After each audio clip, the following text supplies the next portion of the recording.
Everything is half price at Davenport Fireworks. Everything half price. Davenport Fireworks, Dalton Pike at the state line.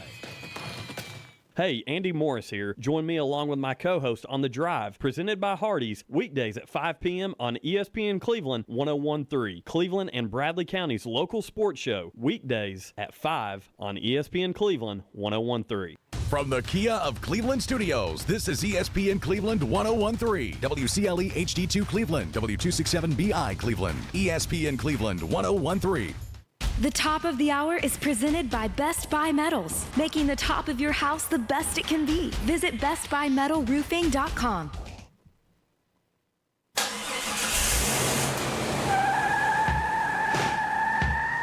It's time for The Drive on ESPN Cleveland 101.3, presented by Hardees. We will bring you nonstop sports news from the national and local scene and everything in between. So buckle up, and jump in on the conversation. It's The Drive. Don't take no style. Got a thirst for killing.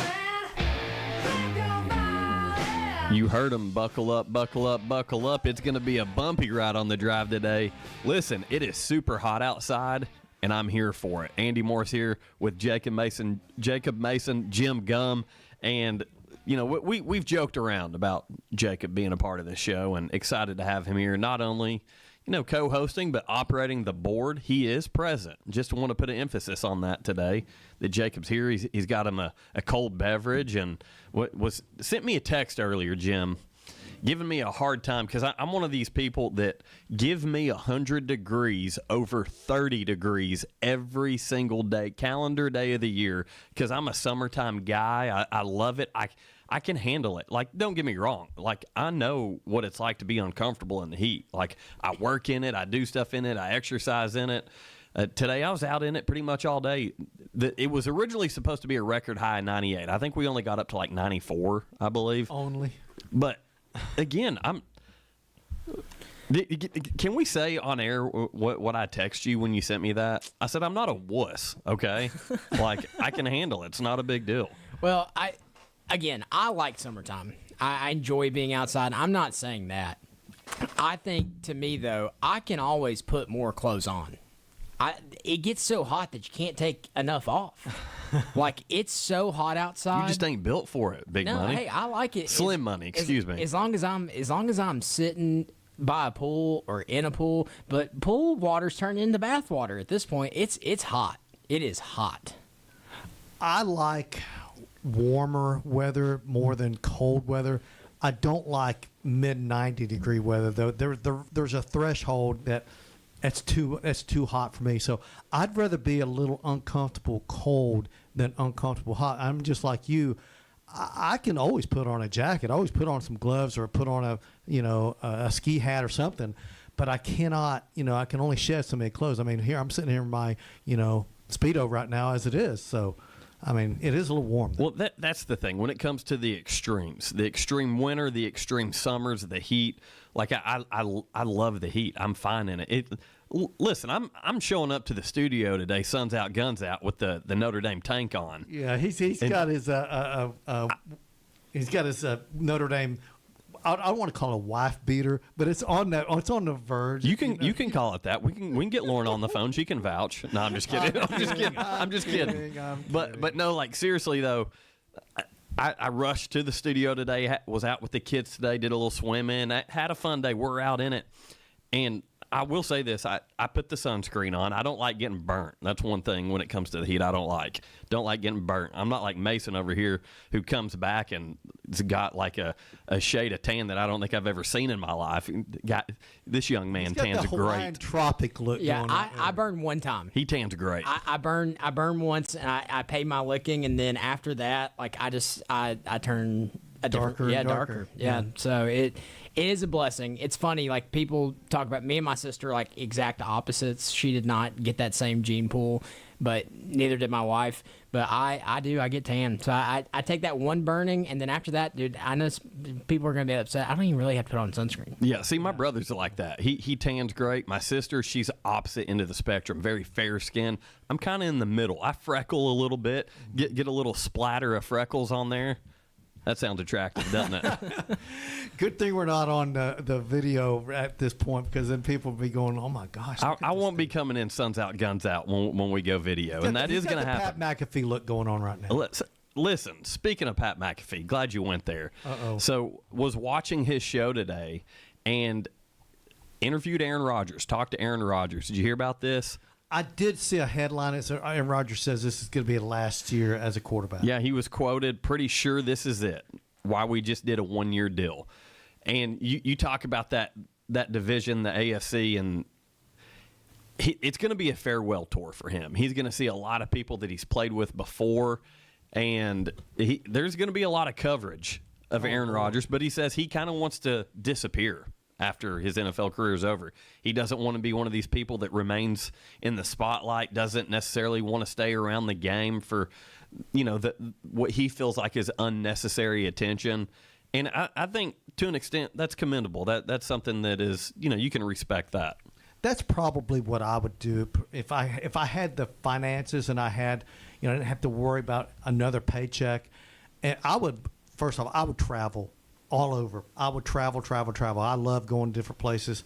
And yeah, I would probably not get into the media, because then you're kind of forced to be in this part of the world for X number of months. And like I said, if I had my druthers, I'll get all my money, and then I would try to do as much traveling as I could. But I don't blame him from wanting to get out of the spotlight, because let's be honest, he's taken so many hits nationally from a lot of media people, a lot of negativity towards him, and I feel for guys that get that thrown at them all the time.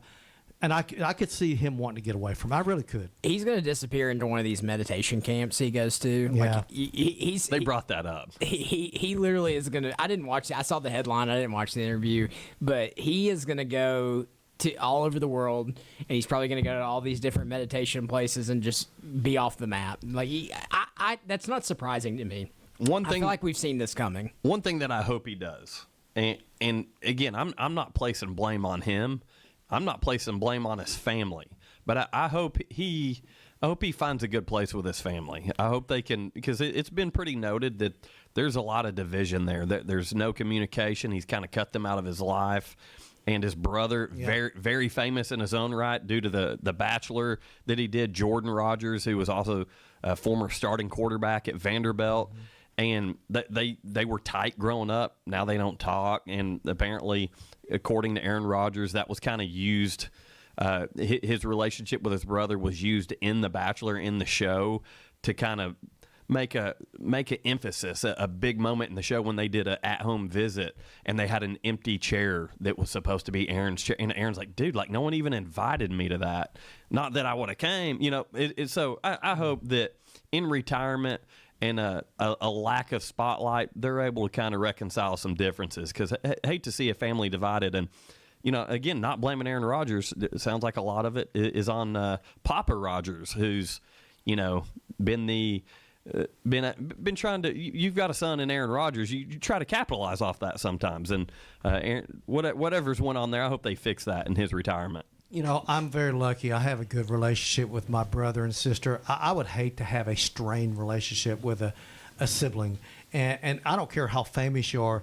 That stuff like that's not healthy. And there's going to come a point where, listen, the reality is, your parents are going to, at someday, they're going to pass. And I'd hate to see a strained relationship at a funeral or something like that, or when they're in the hospital. That's never good. So I hope that they can mend these fences. Maybe once he gets out of the spotlight of playing, that him and his brother can rebuild that relationship. Because stuff like that, I've never had to go through that. I have seen people that have, and I was like, it's just unhealthy for everyone involved. Only get one opportunity here on earth to do things right. But listen, we went, just kind of deep, kind of heavy right there, right after we're talking about Suns Out, Guns Out, and weather, but yeah, listen, that's a big story. Also, one thing that broke today that's a big deal. Comedian, actor, guy that I'm a big fan of, really like him, big Notre Dame guy, Shane Gillis. Did you hear about this, Jim? Yeah, I did. Did you hear about this, Jacob? Shane Gillis. is going to be hosting the ESPYs this year. So I'm gonna be honest with our listeners. Listen, ESPN affiliate, ESPN station here, big fan of the network, grew up on it.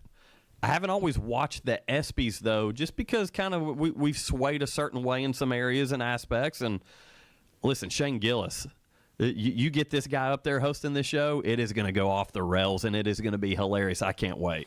Shane Gillis probably has one of my favorite moments on College Game Day when he called Nick Saban Alabama Jones. Alabama Jones. I about fell out of it. It was when they were up there for College Game Day. He had one of those Indiana Jones style hat on with some earmuffs, and I genuinely thought Nick Saban's going to come out of retirement. He's going to go back to Alabama, schedule Notre Dame just to get right back in chains. It was hilarious. Shane Gillis was joking around with him and said, "What, is this not a fun place? Can we not joke here?" Is this show just serious? Is this not? It was so fun. And what he was joking about was paying players.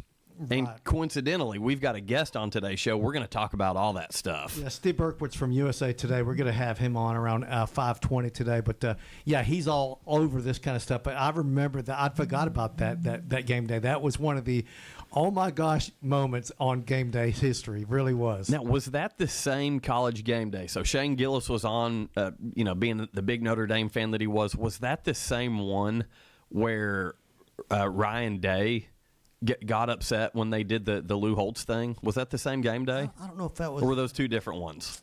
I don't know. I don't remember. I know this much that, talking about, Coach Saban, him and McAfee, they've kind of butted heads a few times on that show. And I've always wondered, when they go to break, is there some, interesting conversation going on when the mics are turned off? I've always thought that there was a little bit of headbutting going on between those two. Yeah, I will say, though, I feel like they've found the perfect balance with those two because, you need a guy like Pat. But then Nick Saban brings a side that really I don't know that College Game Day has. The stability, the knowledge. He brings a perspective that, everybody wants to hear. And then you have Pat McAfee, who then stands up in his chair 30 seconds later and with his shirt off. Yeah, it's doing something wild. I loved both of them together. I think it's a strained marriage. Yeah, but it's like the perfect combination for College Game Day. Yeah, and this, guys. He's standing up. Like he says, standing up in a chair. Those chairs have wheels on them. At some point that chair is going to roll out from underneath him, and he's going to do. It's going to be hilarious when it happens. That's going to happen. That's part of his MO, though, man. If it happened, he would play it up, and it would be part of the process, part of the show. But to what you're saying, Jacob, I do think initially, early on, Saban was just trying to figure that, this dude's weird. I got to figure this guy out. Was kind of the outlook from Nick Saban. But as the season progressed last year, you could see Nick Saban kind of loosening up a little bit more because he's like, okay, I get who this guy is now.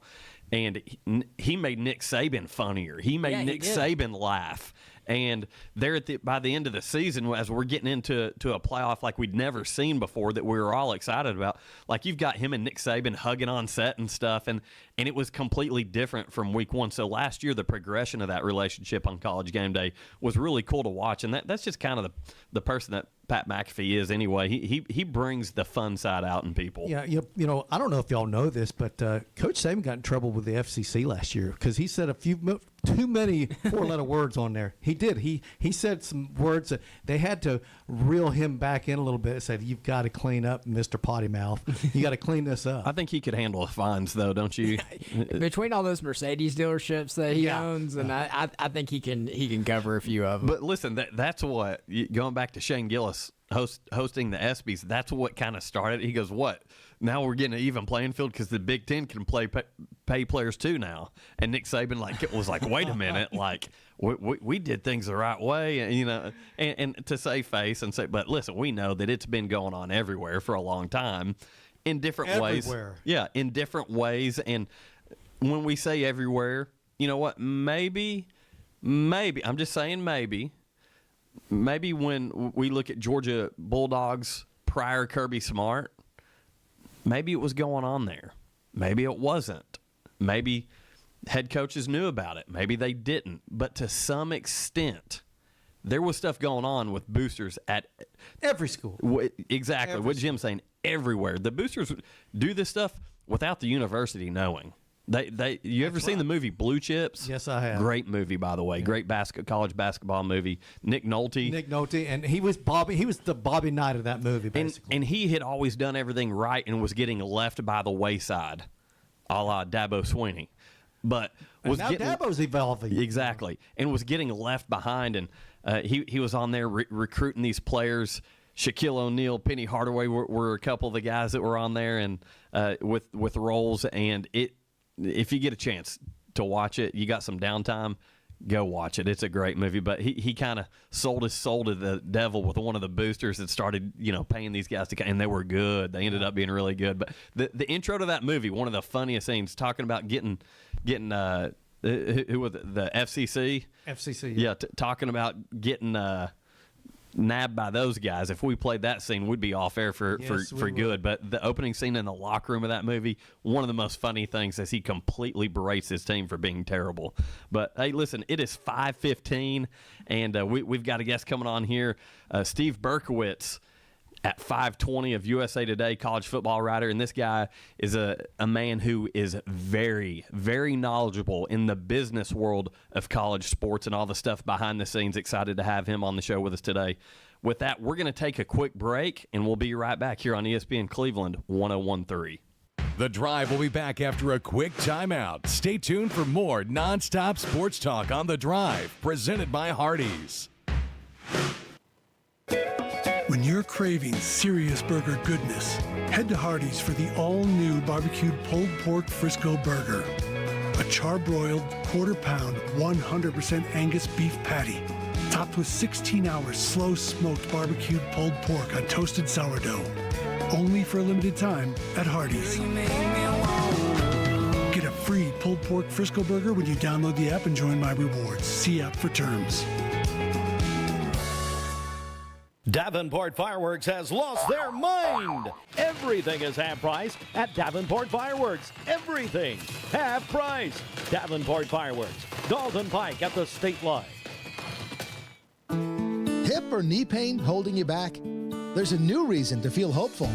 Dr. Andrew Carlone is now part of the team at Center for Sports Medicine and Orthopedics in Cleveland. He brings advanced training in total hip and knee replacement, including minimally invasive techniques that get you back on your feet faster. Let Cleveland's orthopedic experts help you live your best life. Call 423-624-2696 or go to sportmed.com to book your visit now. Hey guys, this is Dan Good from Crown. Just reminding you that Crown Jeep is Cleveland and Bradley County's Jeep headquarters. Cleveland Tire Center's 49th anniversary blowout with great specials every day, Monday through Saturday. A $200 gift card drawing every Saturday through July 3rd. Cleveland Tire Center. For the name said it all for 49 years. Davenport Fireworks has lost their mind. Everything is half price at Davenport Fireworks. Everything half price. Davenport Fireworks, Dalton Pike at the state line. Welcome back to The Drive, presented by Hardees. Join the conversation. Text 423-749-1013. You can also listen anywhere on our website, ESPNCleveland1013.com.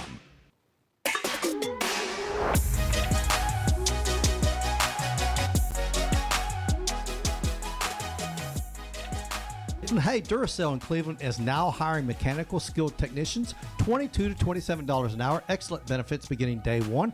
Medical, dental, and vision insurance, paid vacation, holiday pay, 401k, tuition reimbursement, and more. Apply now at Duracell.com. That's Duracell.com. And we are pleased to have Steve Berkowitz from USA Today joining us on the show today. And Steve, thanks for taking the time out for us, man.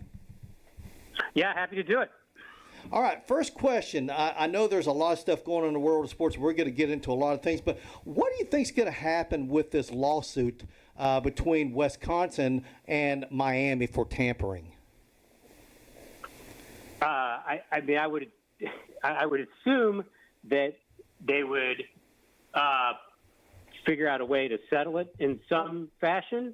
And I'm not familiar with the contract agreement or agreements that that were signed here. And so without knowing the terms of those agreements, I think it's pretty difficult to handicap how this goes. I mean, my presumption would be that this would be a not so simple case for Wisconsin to make. But again, without knowing, if you have an idea what the particulars are of what the agreement says, then you have a better sense of how to handicap this. I mean, I'm not a lawyer, and so it's difficult for me from a distance without that kind of detail to really have a good handle on it. Another story that I saw that you had some information about is why is the NCAA considering a moratorium on applications for schools wanting to classify to Division I? What's the reasoning there? Well, I mean, I think the simplest situation there with that is that that there's a lot of perception within Division I and within a lot of folks who are influential within NCAA leadership that Division I is simply too big, and that there are too many schools who have moved into Division I who are not really functioning as full-fledged Division I schools in terms of their outlay in terms of their investment in their athletics programs, how much they're spending, and the kind of scale at which they're operating. And if you're a school who's very heavily invested in it, not just like with the Power 4 institutions, but if you're a school that's among the top 100 in terms of how you're spending money on this, you probably are not crazy about adding schools numerically who are who have different interests and imperatives in terms of how the NCAA's rule structure functions. I mean, this is part of the reason. This is part of what's driving a large-scale reevaluation of the entire NCAA Division I governance system, which would be set up in a fashion that would give the Power 4 conferences, if they were to be able to act in concert, they would be able to dictate a lot of the rules that would become permissive, that allow the schools to do certain things that would certainly give them greater competitive advantage, and that would prevent the majority of schools who have lesser resources from dictating the terms, to those that have more resources. So I think that they're a combination of all of those things that are going on here. Steve, thanks again for joining us. This is Jacob. I read your article on the Congress bill. What does this newly approved NCAA settlement actually mean for college sports moving forward?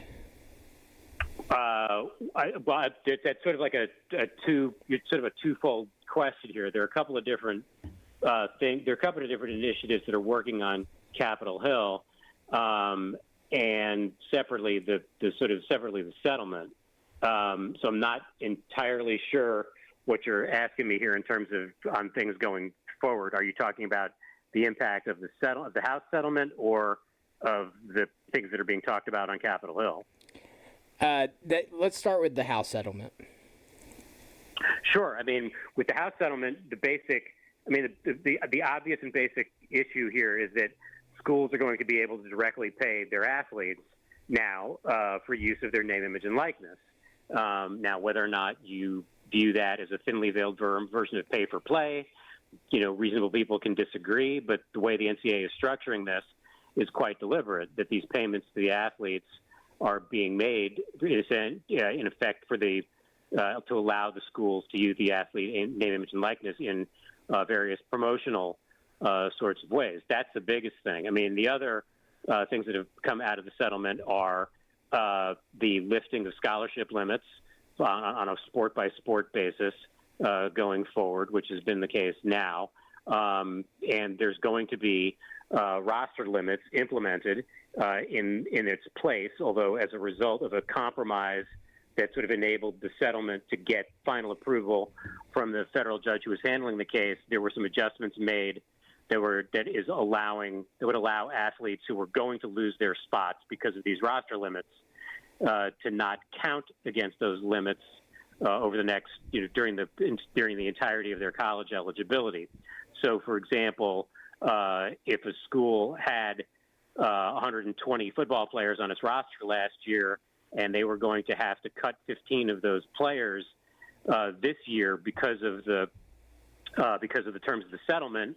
And those 15 players were guys who were walk-ons on the team who were all going to be eligible and able to come back under, absent these limits.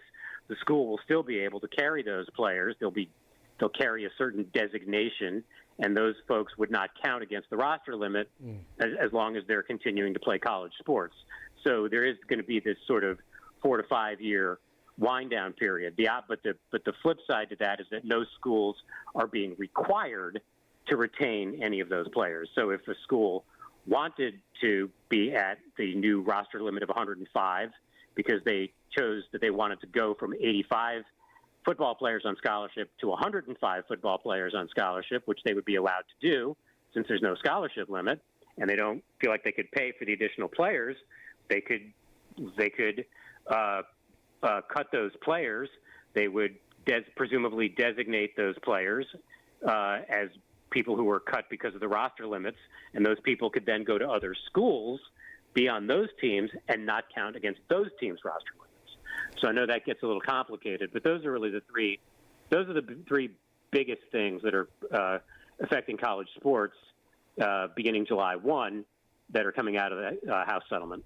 Once again, we're joined by Steve Berkowitz of USA Today. Steve, Andy here, and I've got a little bit simpler of a question. This is more of an opinion question for you, but, we know that President Trump had met with Nick Saban a few weeks ago, I believe, and there's been a lot of rumblings from people outside of the college football camp of how things have turned into the wild, wild west. And President Trump has even been quoted saying that he sees a commissioner needing to be in place, and a lot of people have thrown Nick Saban's name out there. Is that something that you see in the future as a possibility? Not necessarily Nick Saban, but anybody, there being a commissioner to kind of help sanction and guide this whole realm of new era in college football? Yeah, not to sound flip or, I'm not trying to be funny about this. I think it's very, very difficult to predict what President Trump will do. I just think it's really difficult to know. And there are certainly things that if he so chose, he could potentially affect by executive order. Now, as we've seen with lots of other executive orders in other areas, those orders have been subject to court challenge. I think one of the biggest things that troubles people in college sports is the transfer situation where athletes can transfer schools every year and not have to sit out. And you've had athletes winning court cases that have allowed them to extend their athletics eligibility beyond the traditional 4 seasons of competition in 5 calendar years, which has been sort of the baseline for this stuff, except in the situation of injury. And so, there is concern within the NCAA about whether or not, without intervention from Congress or in some other fashion, that other rules that have, guided eligibility of athletes will be able to stand up. But the transfer piece of this, I think, is the part that has caused the most heartburn for folks, particularly people who are who have been in college sports for the longest period of time and are accustomed to a circumstance where athletes were not able to transfer without having to sit out for a year.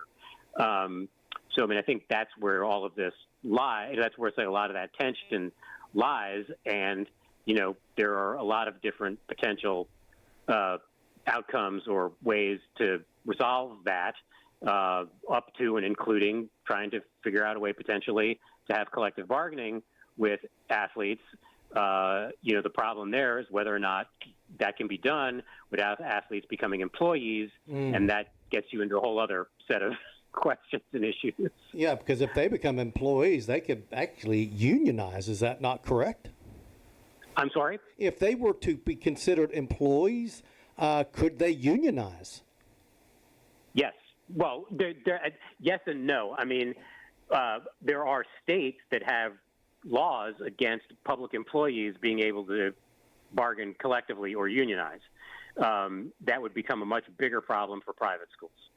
And there are states where public employees can be unionized.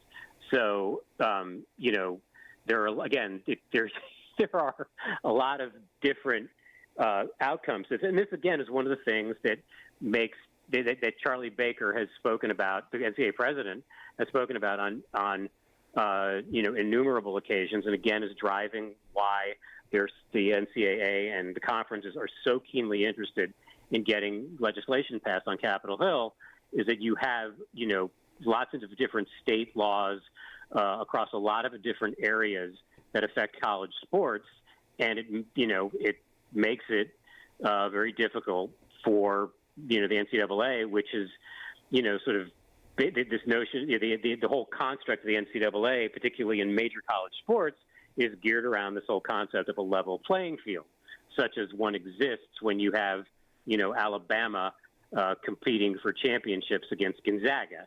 So I mean, there's always going to be places where it's not level, but the idea that you have this whole array of different state rules and regulations is what makes people at the NCAA and within college sports makes a lot of people very uncomfortable.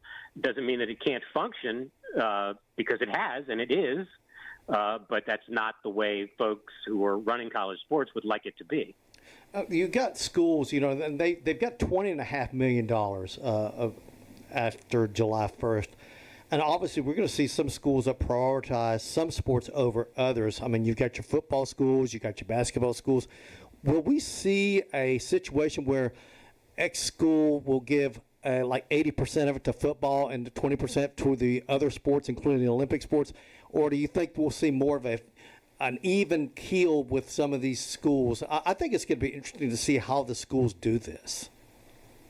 I think you are going to see schools, heavily distribute their money toward football and men's basketball. I think you're going to see Title IX lawsuits against that, and how that will turn out. That's really hard to handicap. And the other thing to keep in mind with regard to the NIL payments for the athletes, while you're talking about the limit of $20.5 million, that's the money that the schools can directly pay the athletes. Don't forget that athletes will continue to be allowed to have third-party NIL deals. Now, what those will look like and how those deals will be evaluated as being, fair market value or pay for play, that remains to be seen. And that is, again, that's also a component of the House settlement, that there'll be this evaluation process for deals that athletes make that are worth more than $600.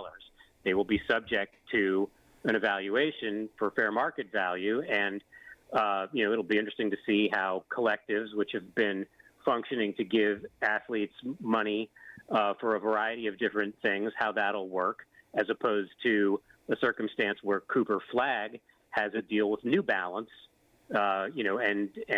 or other athletes have deals with Gatorade, or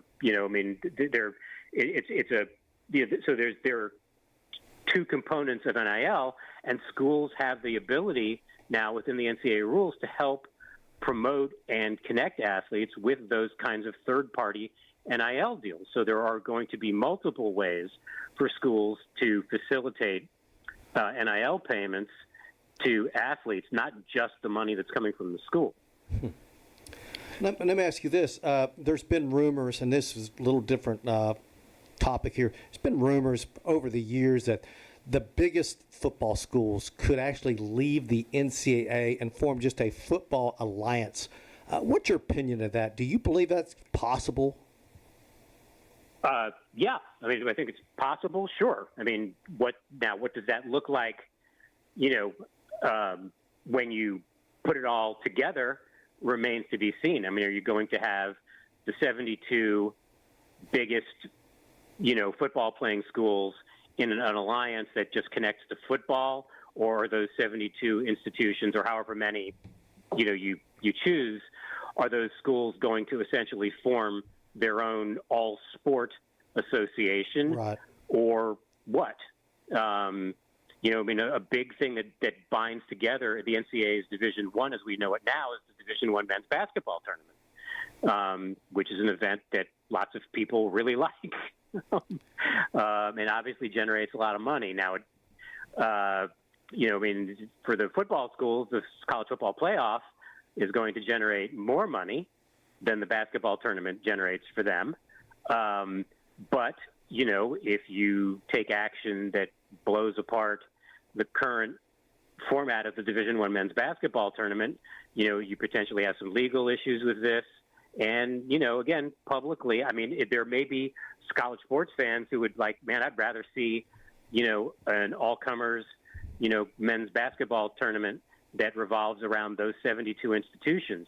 But I guarantee you that schools like Gonzaga and Butler and Villanova and VCU that have been part of the fabric of what makes the Division I men's basketball tournament really cool for a lot of people, those schools wouldn't be included, alongside Alabama, Penn State, Michigan, and Tennessee in a 72 or 70 school all sport, association that sort of separates from everybody else. And I think folks might be surprised at some of the schools that would be left aside.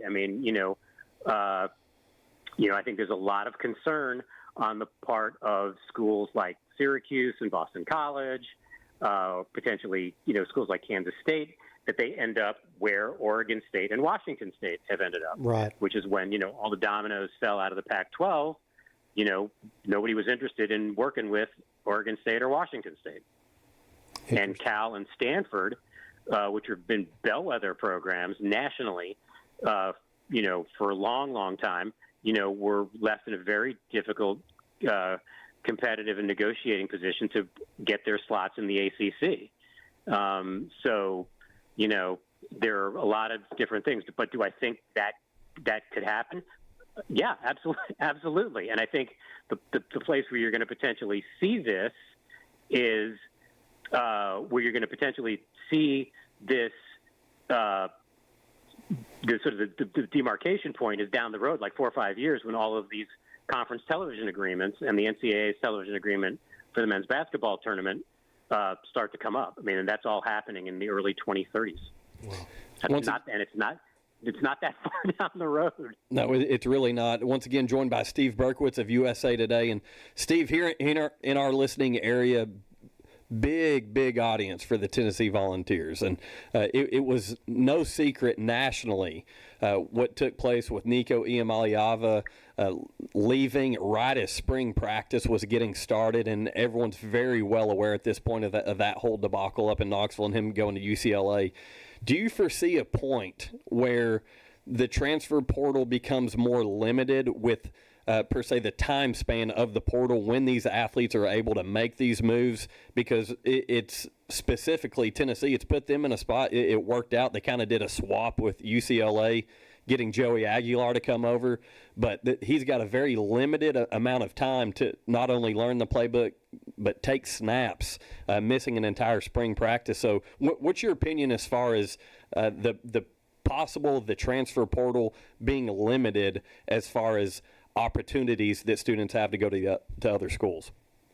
I think they may try to limit this, and they may continue to tinker with what's the best timing for the transfer portal windows. But, it's, again, you start taking things away from athletes, and you're running into the prospect of legal challenges in how you're functioning with this stuff. I think it'll be interesting to see what kind of a drag, if any, on transfer you'll see from what I'm assuming will be provisions negotiated into the school NIL contracts that will, tether athletes to those schools either through buyout, that will attempt to tether those athletes to schools through buyouts or other means that are legal. It's like, whether or not, coaches have gigantic buyouts, and it doesn't prevent coaches from moving because the school that wants to hire a coach just pays the buyout on the coach's behalf, and that's the way you go. It'll be interesting to see whether athletes are willing to agree to contracts that include buyout provisions, and what happens if an athlete transfers. How willing will another school be to pay that athlete's buyout to the former school?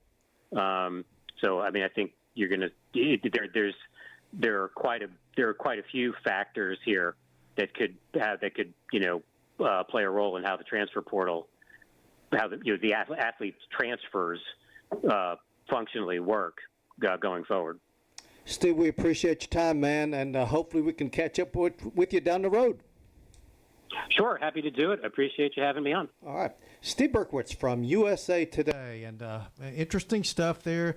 It's just still hard for me, guys, to grasp all of this stuff because it's so fluid, and we've got all these other things going on. So he cleared up a few things for me, but there's still, there's probably going to be some people that are going to challenge this ruling that came on June 6th. I know that there's some things about the women's sports that some of the female athletes are not happy with this.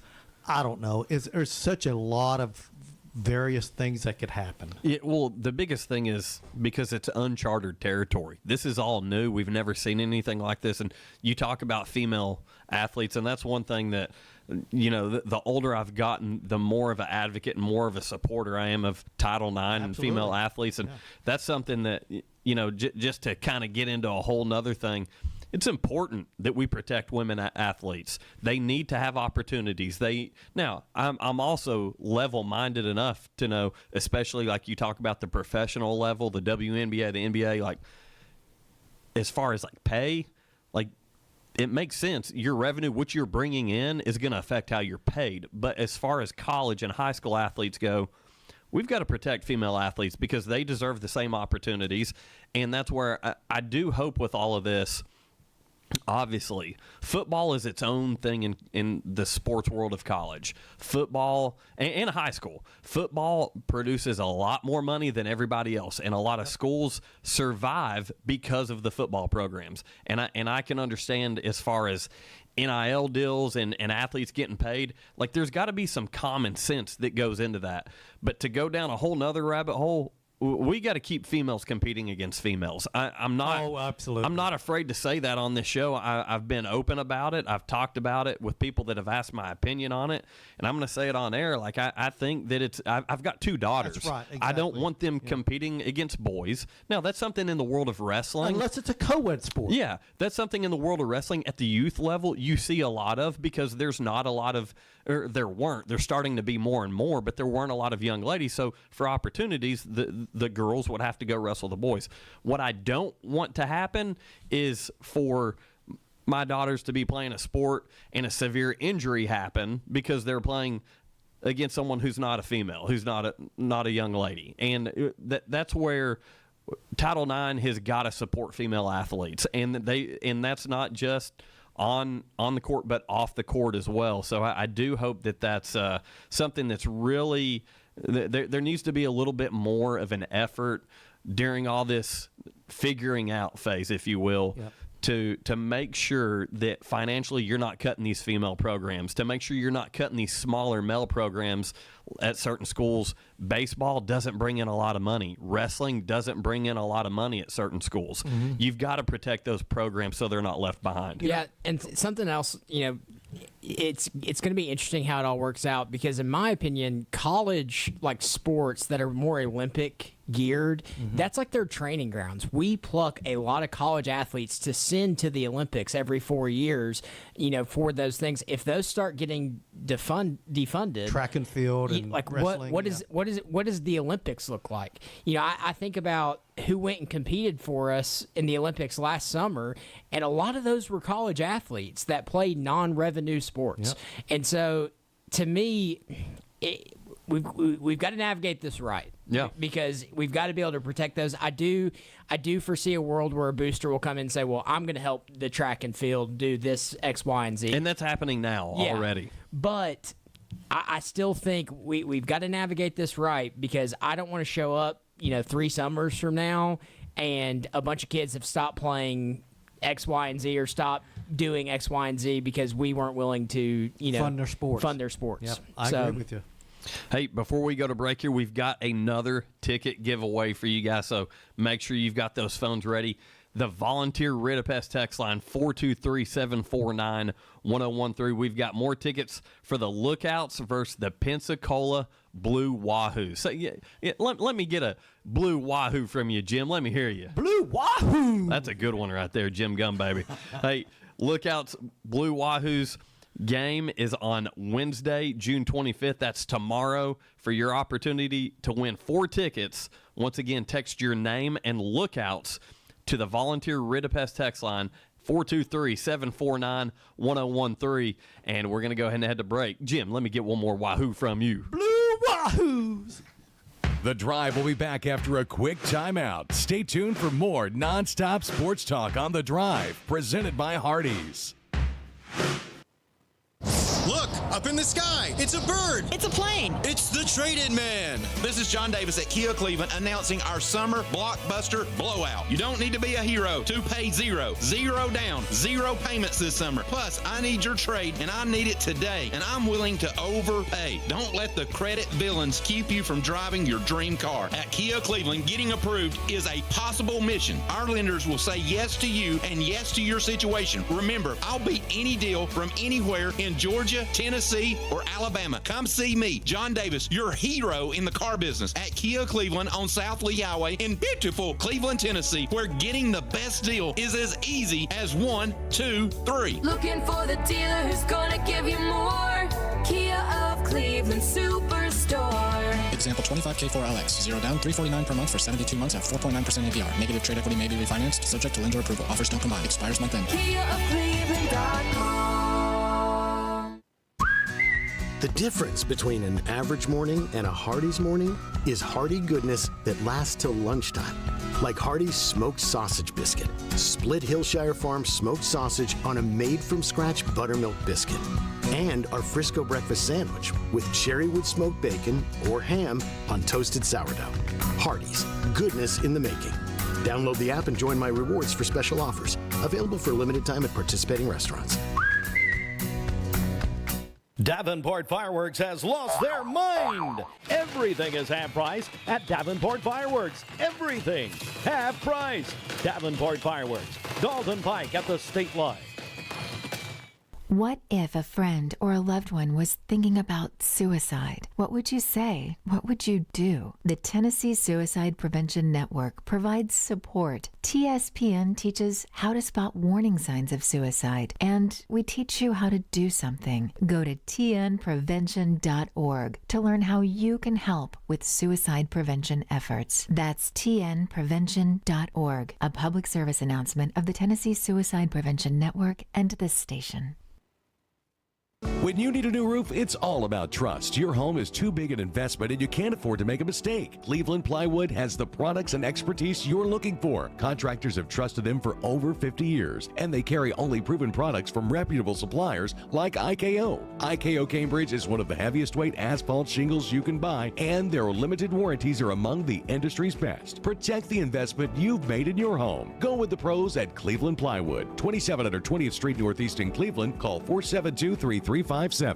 Magnolia Dental Center of Cleveland wants to welcome you to the Magnolia family, a local dental clinic that uses their God-given knowledge and skills to bless our community through dentistry. From checkups and cleanings to dentures and all-on-4 dental implants, they can help you feel healthier and more confident. Conveniently located at 2190 Chambliss Avenue, join the Magnolia family today. Call 423-476-3307 for your free exam and x-rays. Davenport Fireworks has lost their mind.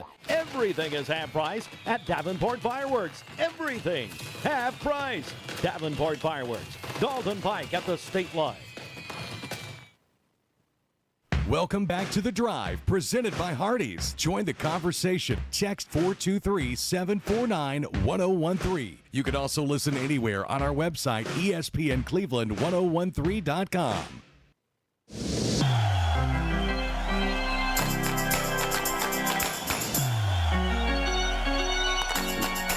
Welcome back to The Drive. Discover your new favorite sweet treat, the Mayfield Dairy Ice Cream Bar. It's now available in 4 delicious flavors: chocolate chip cookie dough, chocolate fudge brownie, caramel waffle cone, and cherry fudge chunk. Learn more at MayfieldDairy.com. Mayfield, your sponsor for Atlanta Braves baseball on the drive here on ESPN Cleveland. Hey, since we're about to talk the Braves, do you think Steve Cohen sent Blooper a Happy Father's Day text or send him a gift or anything? Listen, how about it, man? I'm telling you, I don't know what it is with the Braves and the Mets, but you know, I was tuning in that game, and I really thought the moment that we were going to rue is when Soto got up and Dylan Lee just shut the door. And if you looked at his pitch spread, he had the scouting report low and away. He threw 6 sliders in a row. Yeah, at one point, and then threw a 97-mile-an-hour fastball on the back of the plate, outside part of the plate, and Soto just got a piece of it, and then right back to that slider. Man, I tell you what, and I've got this in my notes here to talk about Dylan Lee, because that was a masterful bullpen appearance from Dylan Lee.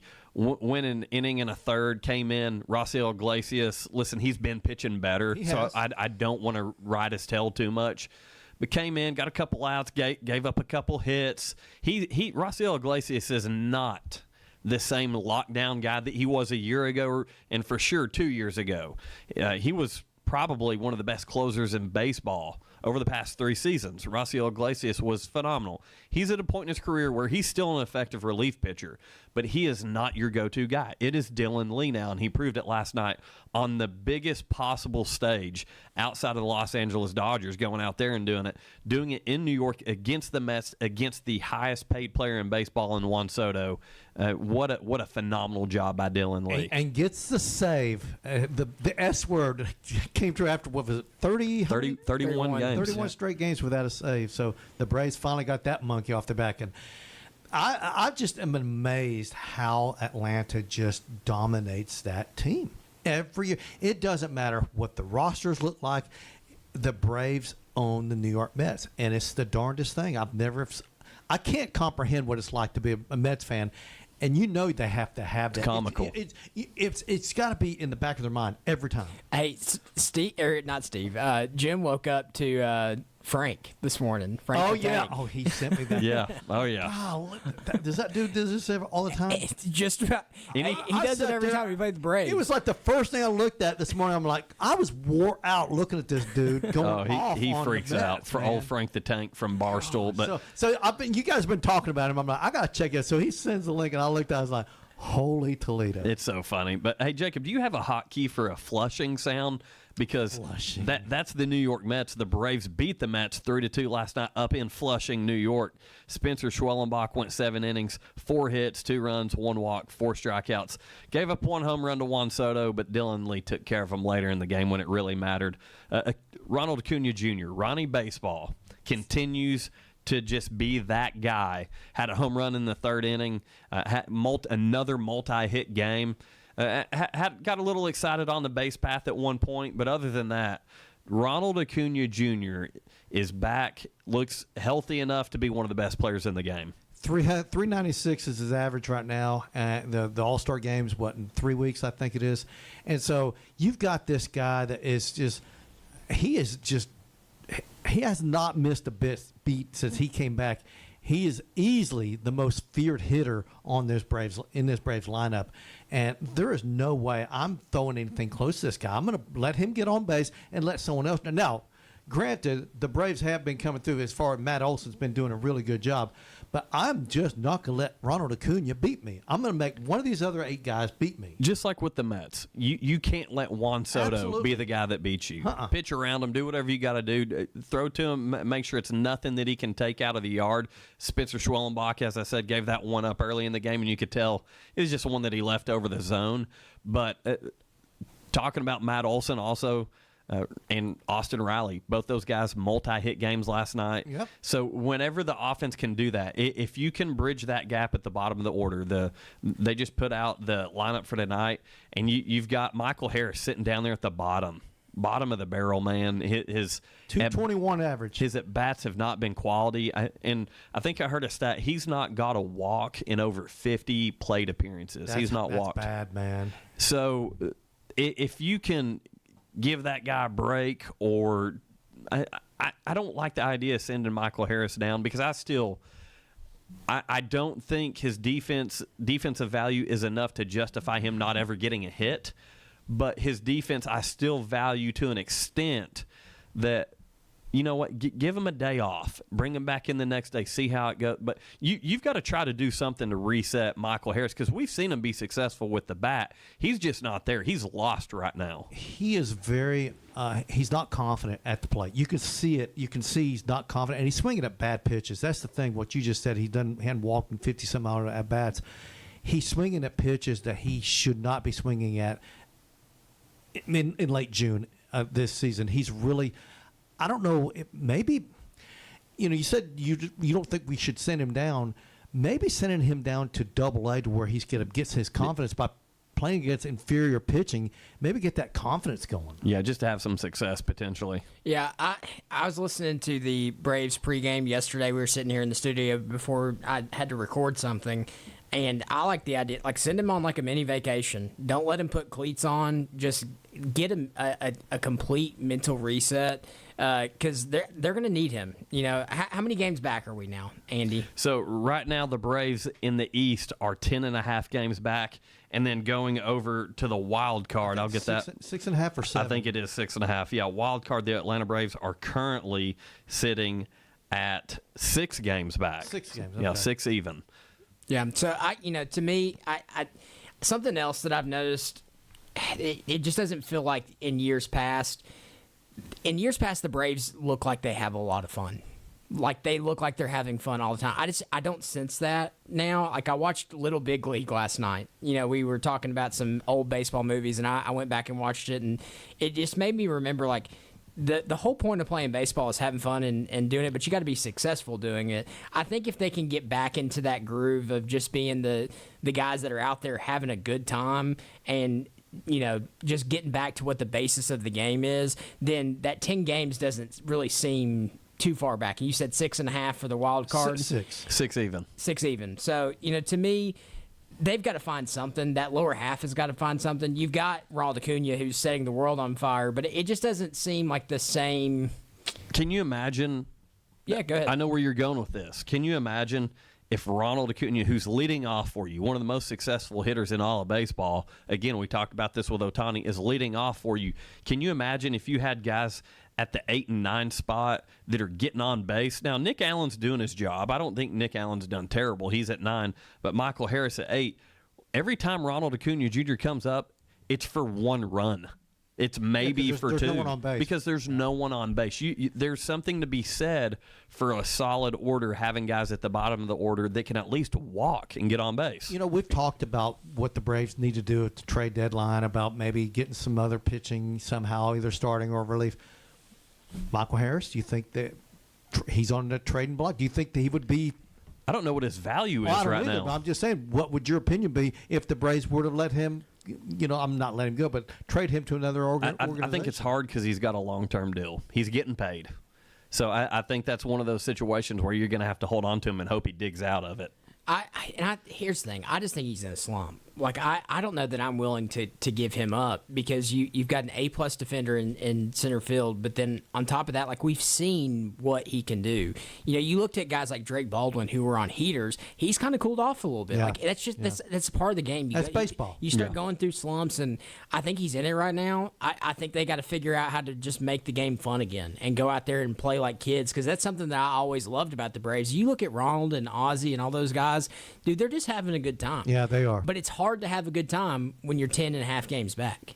When you've ruled the division for years and years and years, it just doesn't seem like they're having the same amount of fun that they normally are. And that fun comes with winning. Yeah, Braves tonight back in action, set for Game 2 of the 4-game set up there in Flushing, New York, as they take on the Mets, who are currently a game and a half back in the East, second in the NL East there at 46-33. The Braves 36-41, third in the East. 10 games back, and as we mentioned, 6 back in that wild card. Spencer Strider on the mound for the Bravos tonight against Frankie Montas. Talk about a young guy who's drawn a lot of attention. The Mets trying to get some pitching going for them in this matchup because the Braves have had a lot of offensive success against the Mets, so hopefully that continues tonight. First pitch 7:10 right here, pre and post game on ESPN Cleveland 101.3. Game will also be on Mix 104.1, presented by Mountain View Nissan of Cleveland. And also tomorrow, the Braves will be on Mix at 6:50, and the NBA Draft will be on ESPN Cleveland 101.3 at 7:30. So just to have you guys set up for tomorrow so you know what's going on, you'll be able to find your Atlanta Braves on Mix 104.1 tonight and tomorrow night. So, hey, with that, listen, this show flew by today, guys. We had a lot to get to. Didn't get to all of it. We'll talk about some of this stuff tomorrow, so tune in with us. Appreciate everybody listening on all the platforms out there. For Jacob Mason, Jim Gum, I'm Andy Morris. Have a great day, everybody.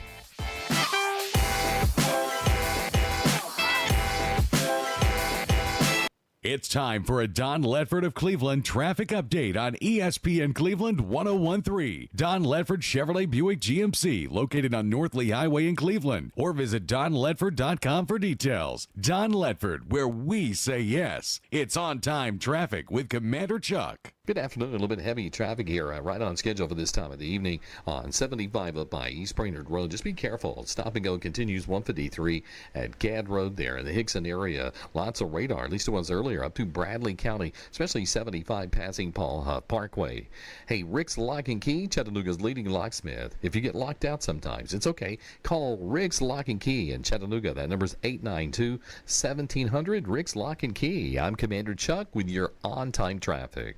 From the Alon Planning Partners Weather Center, here's your forecast on ESPN Cleveland 101.3. Visit them online at alonplanning.com or give them a call at 423-315-1441.